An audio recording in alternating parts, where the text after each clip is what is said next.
Diego Aquino, do Armínio Sincero, gravou um vídeo dizendo que pode refutar o calvinismo em menos de 1 minuto.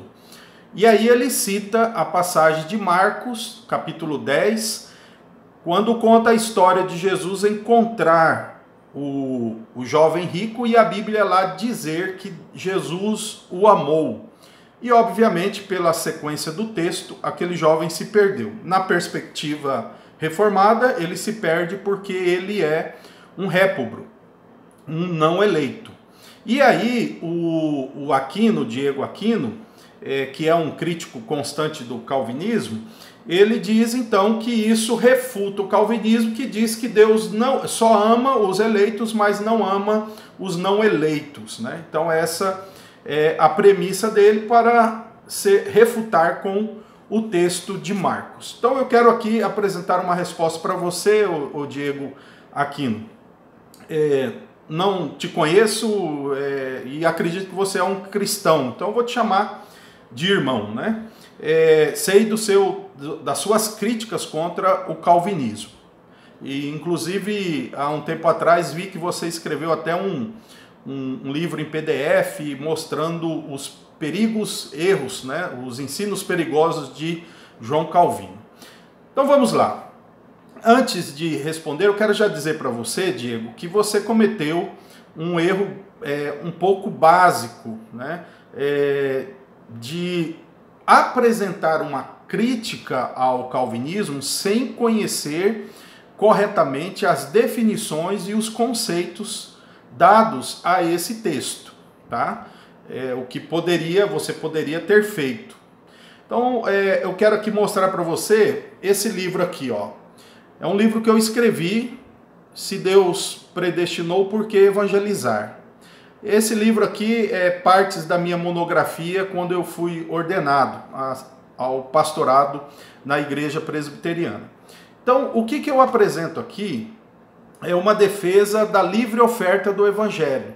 A livre oferta do Evangelho é um conceito dominante entre nós que apresenta e defende a ideia de que Deus tem um interesse sincero, amoroso em todas as pessoas. Afinal de contas, a Bíblia diz que Deus não tem prazer na morte do ímpio. Mas essa vontade do prazer de Deus nem sempre Ele mesmo impõe para ser concretizado. Tanto que os ímpios serão condenados porque a vontade do decreto de Deus é condená-los. Agora preste bem atenção. Quando você diz, olha, lá o texto confirma que Jesus ama os perdidos, é evidente que o texto diz isso claramente. E eu, no meu livro aqui na página 52, olha só que curioso, eu uso o caso do jovem rico para provar que Deus ama os não eleitos. Para sustentar a minha defesa, eu apresento aqui a obra de alguns exegetas, os comentaristas como o próprio J.C. Riley, o exegeta reformado bem conhecido William Hendricks, que ele defende que Jesus amou aquele jovem, mas ele se perdeu. Também eu demonstro como que o próprio Hernandes, eu cito aqui o Hernandes Dias Lopes, um pastor presbiteriano, calvinista, e também apresento o próprio Berkoff, que cita esse texto para demonstrar que há um grau de amor, de benevolência de Deus para com os perdidos. E qual é, Diego, a minha argumentação aqui nesse livro, né? Vou resumir aqui. Em primeiro lugar, quando nós lemos, por exemplo, João capítulo 3 e o versículo 16. Deus amou o mundo de tal maneira que deu o seu Filho unigênito. Ali, no mesmo capítulo, mais adiante, 20 versículos adiante, no versículo 36, a Bíblia lá diz que aquele que não tem o Filho, não crê no Filho, a ira de Deus permanece sobre ele. Então veja, o mesmo objeto de amor, do versículo 36, é o mesmo objeto que está debaixo da ira de Deus, o mundo, tá? Mas aguente aí. Lá no capítulo 2 de Efésios, nós temos do versículo 1 em diante, dizendo que nós estávamos mortos em nossos delitos e pecados. E o texto lá diz assim, que por natureza éramos filhos da ira, como os demais. Portanto, os eleitos também foram alvos da ira de Deus enquanto não foram convertidos em seu tempo. Essa é a leitura baseada aí nessas duas passagens. Então, qual é a compreensão correta, Diego, a respeito do amor de Deus para com os perdidos, mesmo os que não se salvarão, não serão convertidos? A ideia é que Deus ama todas as pessoas, mas apenas os eleitos Ele ama de uma forma que Ele levará essas pessoas a se renderem à oferta do Evangelho. Então, por isso que nós defendemos a livre oferta do Evangelho.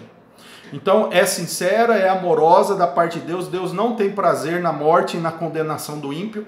Então, Ele demonstra amor, mostrando para os ímpios e pecadores o caminho da justiça, o caminho do Evangelho, a vida que agrada a Deus. Mas esse mostrar, embora seja amoroso da parte de Deus, não é aquilo que vamos chamar de uma eleição pelo decreto. Deus não vai levar esse amor, no caso de todos, a suas consequências finais, como é no caso do eleito, né? Então, preste bastante atenção no que você diz, né, sobre os calvinistas, né? É lamentável que, e eu espero que não seja o seu caso, né? É lamentável que os que criticam o calvinismo não se dão ao luxo de ver, né, ou não se dão ao trabalho de ver o que teólogos dogmáticos, as confissões reformadas de fato dizem. E aí as conclusões com algumas afirmações não muito bem refinadas, não muito bem colocadas de alguns autores, acabam fazendo com que vocês criem um conceito errôneo. Então fica aqui o meu desafio, se você quiser ler, tá? Pode procurar aí na internet, você pode procurar, ou se você quiser um dia conversar sobre calvinismo, né? Eu também já escrevi um livro, O Calvinismo Puro e Simples. Então eu acredito que a sua refutação não foi suficiente, porque afinal de contas, nós reformados cremos, segundo as Escrituras, que Deus ama a todos, como também a sua ira está sobre todos, até mesmo sobre os eleitos. Mas aí no caso dos eleitos, para você entender, a ira de Deus sobre os eleitos não vai até as últimas consequências eternas, porque no tempo de vida desse eleito, Deus, pelo seu Espírito, converte esse eleito que está por ora em escuridão, para que a ira de Deus se aplaque e a ira de Deus não seja manifestada sobre esse eleito, e ele que foi objeto e é objeto do amor decretivo de Deus, agora experimenta na sua história esse derramar do amor, né, de forma irresistível, tá bom? Então fica aqui a resposta, Diego, que Deus te ilumine e que Deus te abençoe.